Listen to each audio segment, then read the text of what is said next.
হযরতে আব্দুল্লাহ ইবনে আব্বাস রাদিয়াল্লাহু তাআলা আনহু থেকে বর্ণিত, তিনি বলেন, আন ইবনে আব্বাস রাদিয়াল্লাহু তাআলা আনহু আন্না রাসূলুল্লাহ সাল্লাল্লাহু আলাইহি ওয়াসাল্লাম কানা ইউসাল্লি ফি রমাদান 20 রাকাতান ওয়াল বিতরা। বিশ্বনবী সাল্লাল্লাহু আলাইহি ওয়াসাল্লাম রমজান মাসে তারাবির নামাজ পড়তেন 20 রাকাত এবং বেতের পড়তেন। হাদিসটি বর্ণিত হয়েছে মুসান্নাফ ইবনে আবি শায়বা 2 নম্বর খণ্ড 294 নং পৃষ্ঠা।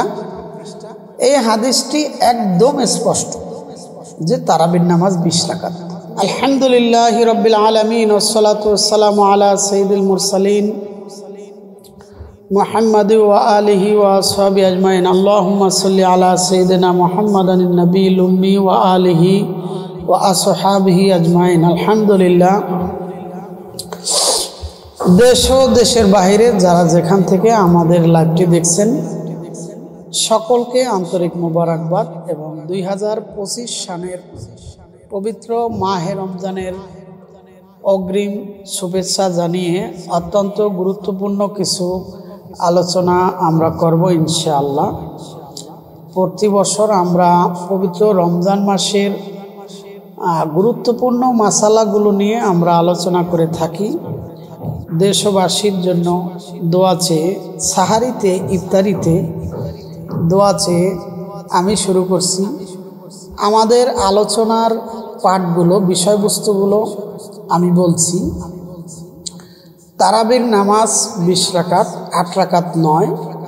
8 রাকাত তারাবির নামাজ কত সাল থেকে পৃথিবীতে শুরু হয়েছে এবং কে করেছেন শুরু, কার মাধ্যমে শুরু হয়েছে, এবং 8 রাকাতের দলিলটা একদমই দুর্বল এবং সহিশুদ্ধ না।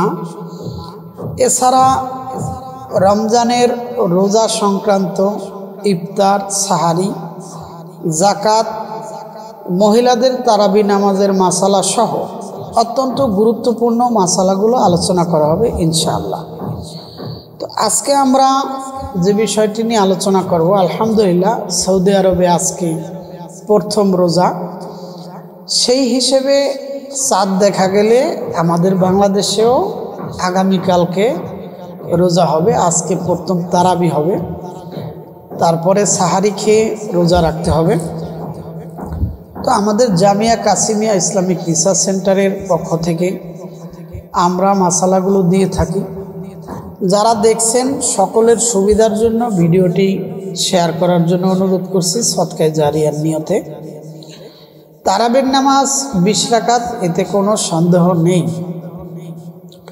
প্রথমে আমি তারাবির নামাজের ব্যাপারে যে বিষয়টি বলবো সেটা হলো হযরতে আব্দুল্লাহ ইবনে আব্বাস রাদিয়াল্লাহু তাআলা আনহু থেকে বর্ণিত, তিনি বলেন, আন ইবনে আব্বাস রাদিয়াল্লাহু তাআলা আনহু আন্না রাসূলুল্লাহ সাল্লাল্লাহু আলাইহি ওয়াসাল্লাম কানা ইউসাল্লি ফি রমাদান 20 রাকাতান ওয়াল বিতরা।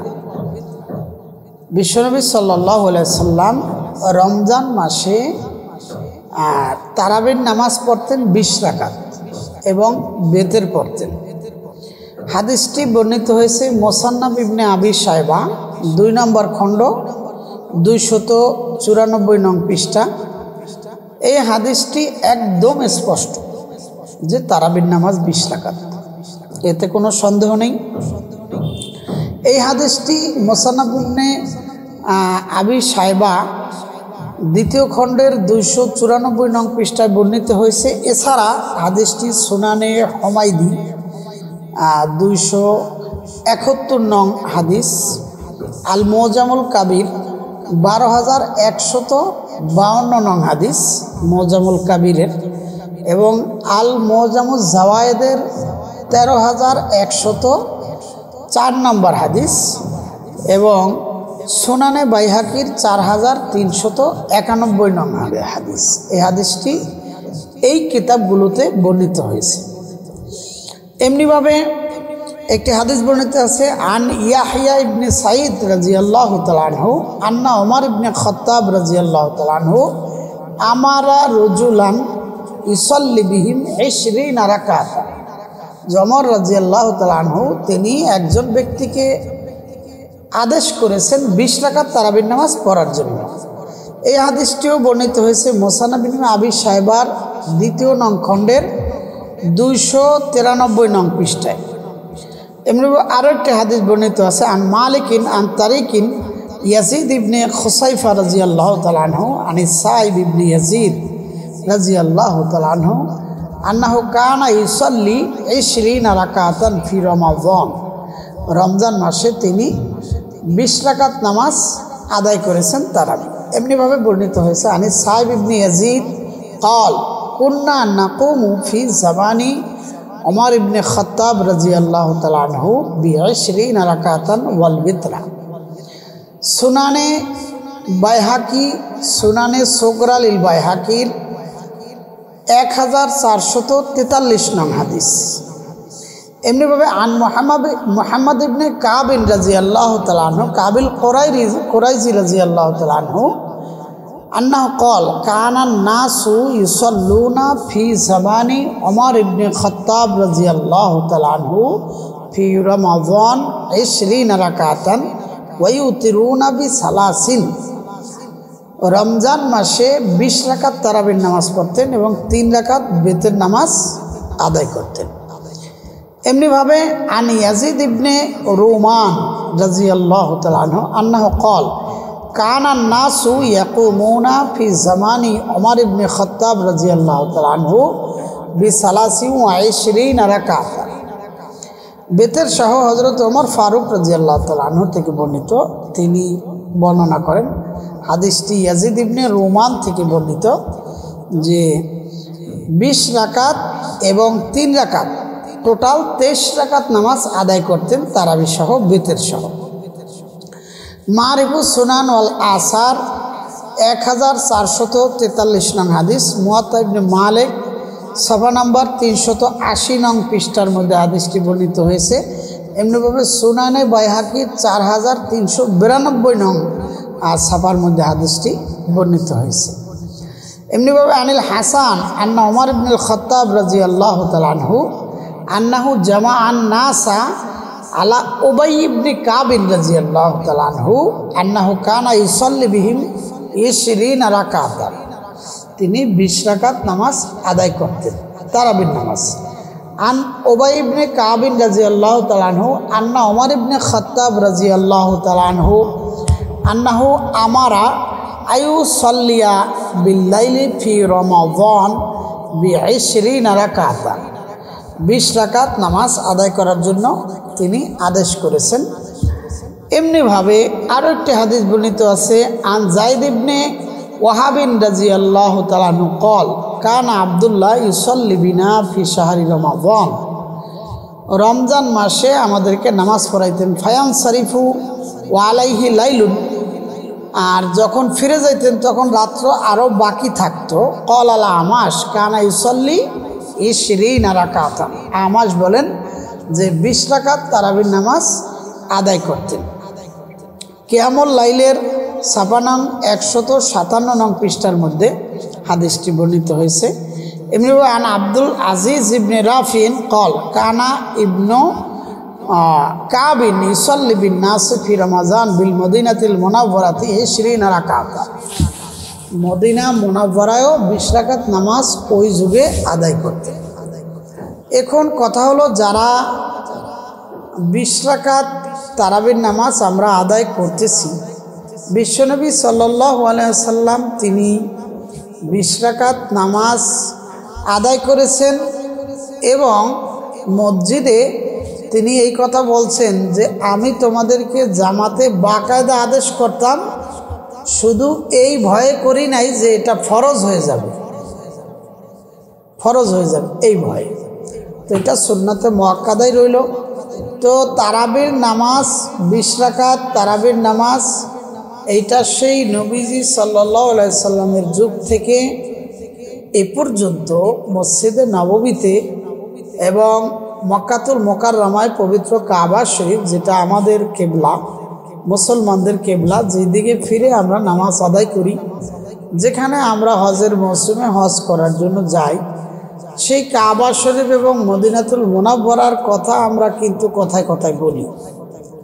তো সেক্ষেত্রে আমি বলতে চাই যে মদিনা এবং কাবা শরীফে আমরা কি কোনোদিন শুনছি যে 20 রাকাতের নিচে কোনো জায়গায় 8 রাকাত তারাবির নামাজ হয়েছে? কোনোদিন হয় নাই। তো এজন্য অনেক হাদিস বর্ণিত 20 রাকাত তারাবির ব্যাপারে। সাহাবাই কেরামের যে আপনি যদি বলেন যে সাহাবাই কেরাম পড়ছেন, যে হাদিসগুলো আছে সব সাহাবাই কেরামের ব্যাপারে, আমি বলবো সাহাবাই কেরামদের মানা তার মানেই কোরআন মানা। পবিত্র কোরআনুল কারিমের মধ্যে সূরা তাওবার মধ্যে বর্ণিত হয়েছে, মহান রব্বে কারিম বলেন ওয়াস-সাবিকুনাল আউয়ালুন মিনাল মুহাজিরিনা ওয়াল আনসার। মুহাজির এবং আনসারি সাহাবাই কেরামের মধ্যে তারা অগ্রগামী দল। ওয়াল্লাযিনা তাবাউহুম বিইহসানিন, এখানে কি নির্দেশনা দেওয়া হয়েছে এটা আমরা কিন্তু খেয়াল করলে পাই। আসলে দ্বন্দ্বের কিছু না, ইবাদতের মধ্যে আমাদের সহিশুদ্ধ ইবাদত করা দরকার। সেক্ষেত্রে ভাই আমি এই কথাটা বলবো যে এখানে দেখেন আয়াতে কারিমার মধ্যে আল্লাহ তাআলা কি বলেছেন, যারা সাহাবাই কেরাম তারা অগ্রগামী। এটা কোরআনের আয়াত, এখানে কোনো মোল্লা মৌলবীর ব্যাখ্যা বিশ্লেষণ এখানে কিন্তু নয়, কোরআনের স্পষ্ট আয়াত। ওয়াস-সাবিকুনাল আউয়ালুন মিনাল মুহাজিরিনা ওয়াল আনসার। মুহাজির এবং আনসার সাহাবাই কেরামের যারা দল রয়েছে তাদেরকে আল্লাহ পাক বলেছেন অগ্রগামী দল। আর কিয়ামত পর্যন্ত আমরা যে আল্লাহ পাকের ইবাদত করব সে ব্যাপারে নির্দেশনা দেওয়া হয়েছে এই আয়াতে কারিমার মধ্যে। সাহাবাই কেরাম থেকে নবীজিকে ভালো করে আমরা চিনতেও পারবো না, দেখিও নাই। আর সাহাবাই কেরামদেরকে আমরা যে ইবাদতগুলো করব সেই ব্যাপারে একটা মাপকাঠি দেওয়া হয়েছে এই আয়াতের মধ্যে, পূর্ণ দিক নির্দেশনা। ইবাদতের ক্ষেত্রে আল্লাহ বলেছেন ওয়াল্লাযিনা তাবাউহুম বিইহসানিন ইলা ইয়াউমিল কিয়ামা আ'আদ্দা লাহুমুল জান্নাহ। আয়াতের মর্মটা আমি বলছি, একটু শব্দগুলো আগে পিছে হচ্ছে আমি খেয়াল করছি, কিন্তু মর্মটা কি, আমরা যে কোনো ইবাদত করব আল্লাহকে পাবো, সেখানে সাহাবাই কেরামকে অ্যাবাউট করে পাওয়ার কোনো সুযোগ নাই। কারণ আল্লাহ যে বিধান দিয়েছেন সেটা নবীর কাছে দিয়েছেন, আর নবী দিয়েছেন সরাসরি সাহাবাই কেরামের সামনে, সাহাবাই কেরামের হাতে। সাহাবাই কেরাম নামাজে দাঁড়িয়েছেন, নবীজি দেখেছেন সরাসরি, সুবহানাল্লাহ ওয়া বিহামদিহি। তো সেক্ষেত্রে সাহাবাই কেরামকে অ্যাবাউট করে, তাদের তরিকা অ্যাবাউট করে আমরা নতুন কোনো পদ্ধতিতে ইবাদত করে আমরা দাবি করব সঠিক আছি, ওদিকে সাহাবাই কেরামকে অ্যাবাউট করলে কোরআনের আয়াত অ্যাবাউট হয়ে যায়। কারণ আয়াতে বলছেন কি, যারা কিয়ামত পর্যন্ত এই সাহাবাদেরকে অনুসরণ করবে বিইহসানিন আই বিইবাদাতিন, অনুসরণে ইবাদতের ক্ষেত্রে। বিইহসান, এই ইহসানের অর্থ হলো ইবাদত। এখানে সাহাবাই কেরাম যে ইবাদত করেছেন আল্লাহ পাকের, সেই ইবাদতের ক্ষেত্রে সাহাবাই কেরামের যারা অনুসরণ করবে তারা আ'আদ্দা লাহুমুল জান্নাহ, আল্লাহ পাক রব্বুল আলামিন তাদের জন্য জান্নাত তৈরি করেছে। এজন্য বলবো আমরা সাহাবাই কেরামকে অনুসরণ করে আমাদের ইবাদত করতে হবে। যেহেতু ইবাদত আল্লাহ পাকের, আর আল্লাহ বিধান দিয়েছেন আল কোরআন নবীজির কাছে সরাসরি, নবীজি সরাসরি দিয়েছেন সাহাবাই কেরামকে। এজন্য সাহাবাই কেরাম যাতে যেভাবে ইবাদত করেছেন ঠিক সেইভাবে ইবাদত করলেই এই আয়াতের অনুসরণ হবে, আমরা আল্লাহকে পাবো। পবিত্র মাহে রমজান আমাদের সামনে অত্যন্ত গুরুত্বপূর্ণ, মুসলমানের জন্য এমন একটি মাস। এই মাস 12 মাসের মধ্যে একটি গুরুত্বপূর্ণ মাস। রমজানের রোজা যারা রাখে না তাদের মতো এরকম হতভাগা আর পৃথিবীতে হতে পারে না। রমজান মাসে রোজা এটা একটি বরকতের জিনিস, শরীরের জন্য, সুস্থতার জন্য, স্বাস্থ্যের জন্য। এবং ইফতারের সময় দেখবেন যে একজন রোজাদারের কত খুশি, এটা কিন্তু পৃথিবীর অন্য কোনো জিনিস দ্বারা হওয়া সম্ভব নয়। এই জন্য আমার কলিজার ভাইদেরকে, দেশ ও দেশের বাইরে যারাই আমাদেরকে ফলো করছেন এবং দেখছেন, সকলকেই আমি বলবো যে রমজানের রোজা রাখার জন্য পাক্কাপোক্ত নিয়ত আমরা করে ফেলি এবং রাত্রি আমরা তারাবির নামাজ পড়ার জন্য, আদায় করার জন্য নিয়ত আমরা করে ফেলি ইনশাআল্লাহ। তারাবির নামাজ 20 রাকাত, 8 রাকাত কোন দিন থেকে হলো, এবং তাদের এই যারা বলে 8 রাকাতের কথা একদম ভুয়া, এটার কোনো ভিত্তি নেই। এই হাদিসটাও তারাবির নামের হাদিস নয়। যে হাদিসটা তারা দলিল পেশ করে ওটা হলো তাহাজ্জুদ নামাজের দলিল। সেটা আমি ইনশাআল্লাহ সামনে ধারাবাহিকভাবে ওই চ্যাপ্টারের আলোচনা ইনশাআল্লাহ আলোচনা করব। তো আজকে আমি সংক্ষিপ্ত করছি আপনাদের তারাবির নামাজ এবং রমজানের রোজা, যাকাত এবং বিভিন্ন বিষয়ে আপনাদের যেই প্রশ্নগুলো থাকবে সেগুলো আপনারা আমাদের এই পেজে কমেন্টে লিখে দিবেন, নাম লিখবেন এবং আপনাদের যে প্রশ্নগুলো থাকে এগুলো আপনারা লিখে দিবেন। নিউ আল কারিম মিডিয়া একটি ব্যতিক্রমধর্মী মিডিয়া। সত্যের পথে রব আমরা অবিচল।